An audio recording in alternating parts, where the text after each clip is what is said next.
Hello everyone and welcome to the channel. I'm Emanuel, I'm a Boeing 737 pilot and a member of the MDG's tech team.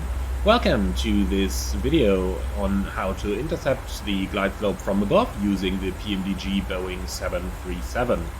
Now, there are a couple of restrictions associated with intercepting a glide slope from above, and I'm also going to give you a couple of technical backgrounds, so stay tuned. The first thing we have to be aware of when intercepting a glide slope from above is that there may be some differences between the Boeing recommended techniques in the flight crew training manual and what's written in the AFCOM. Now, if you do have any AFCOM available, then be aware that those are often influenced by the airline in question, and that's why there might be differences, while the flight crew training manual is always the original written by Boeing and therefore recommends the Boeing procedures. Now, this video is going to be a mixture of both the Boeing recommendations from the FCTM and a couple of company limitations from the AFCOM. So let's start off with why we might have to intercept from above. The obvious reason is that air traffic control might keep you high. The not so obvious reason are the reasons why they keep you high. There might just be conflicting traffic, but for example some places like Amsterdam Schiphol might be in noise-sensitive areas, and air traffic control will possibly try to get you as high as possible to keep the noise environment low. And you guys can already hear the autopilot screaming there, because, as you can guess, we don't really like that as a pilot, do we? But anyway, if we get into the situation, here's how we deal with it. So, there are a couple of restrictions on this procedure, and those are the primary ones. When intercepting glide slope from above, the flight crew must ensure that the localizer is captured before descending below the platform altitude. Having armed the approach mode, and if above the glide slope must be captured by 5 miles in instrumental conditions and 4 miles in visual conditions. And it is recommended that you will set up a ring on using the fixed page around the runway. So, like you can see right here, down there is the runway, 24 left at Palma de Mallorca.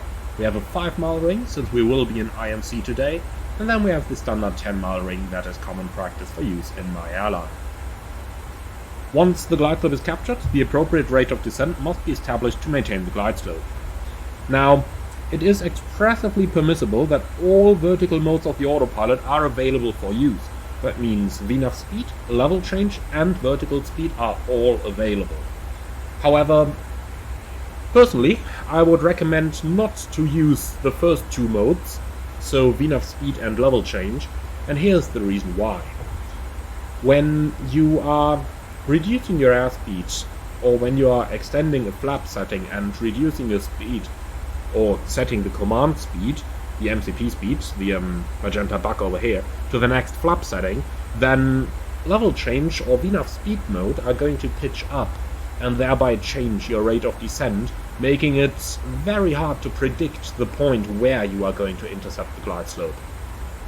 However, even a wind change might have such an influence, and it is always very hard to predict when the wind might change. Now, that is the reason why the Boeing Flight Crew Training Manual recommends to do the following.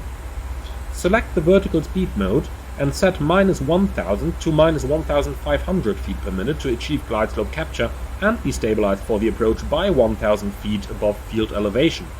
Use of the vertical situation display or the green altitude range arc may assist in establishing the correct rate of descent. So let's quickly talk about those. We will start with a vertical situation display, and basically we first of all need to select an appropriate range, like this. So what we can see over here on the bottom of the VSD is the predicted vertical approach path. Now this is based on nav data, so this comes from the FMC and not from the raw data on the ground, but it usually is quite accurate.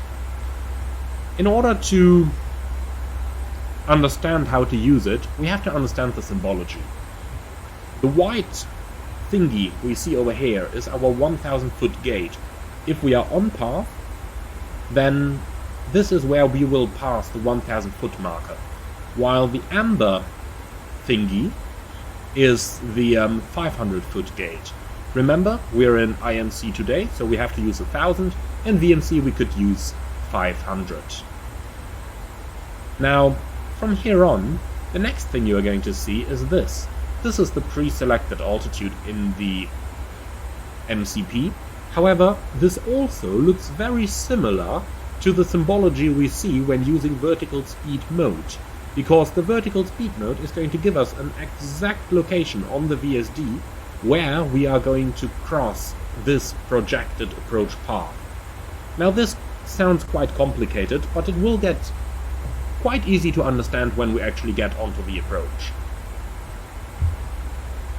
The other thing, of course, I'm sure that you all are familiar with the green range to altitude arc, and by selecting the MCP altitude down to the field elevation plus 1000 feet, all we have to do is make sure that this green range to altitude arc is prior to approximately 3 miles from the airport. Then we know that we are going to intercept the path.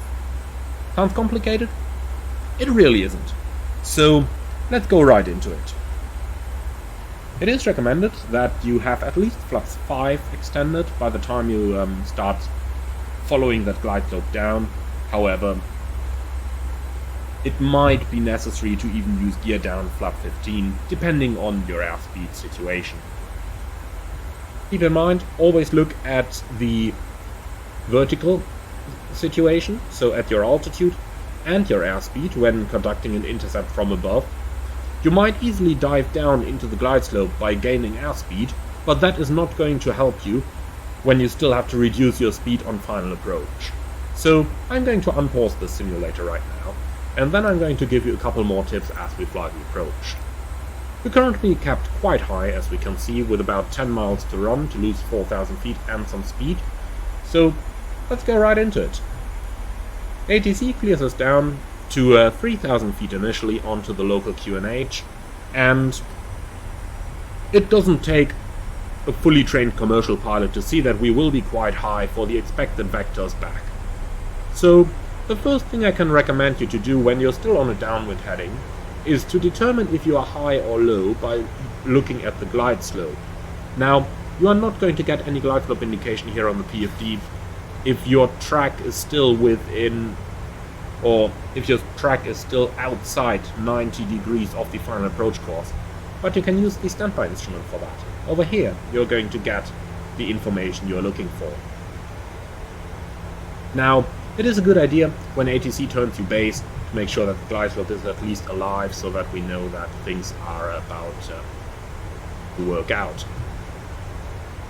Now, in this situation over here, this is not a video on how to prevent having to intercept the glide slope from above, so let me start reducing our airspeed so that we are actually going to get ourselves into a situation where we will be coming in high. Right, starting the base turn, heading 330 initially, and then we are going to go onto our final vector shortly. Now, as you can see, we're still quite high above the glide slope, it doesn't even come in, and when looking out at the displays, we can see that we're about 4 miles from a 10-mile final, and seeing that we normally need 1000 feet per 3 miles, we can therefore figure out that we're about 600 feet too high at the moment. Here you can see the altitude range arc in action, and this shows us we're going to reach 3000 just after passing the extended center line. So, in other words, if we continue the approach like this, we will probably not be too high. Now, let's start our left-hand turn onto the intercept heading of 260. And the glide slope starts coming alive over there, but we are still above it, and we still have to lose some airspeed, so for the purpose of the video, I'm now going to stow the speed brake and start configuring the airplane. Flaps 1. And here is the problem with using level change mode to intercept from above.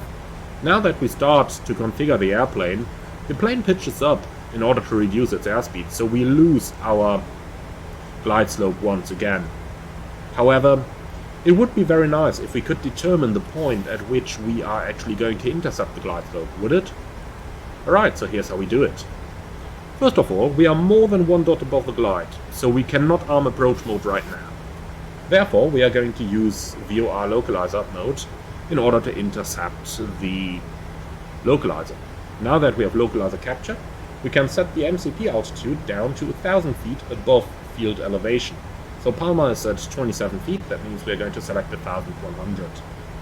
Let's also go flap 5 to gain some drag. And here is the first thing of what we could do.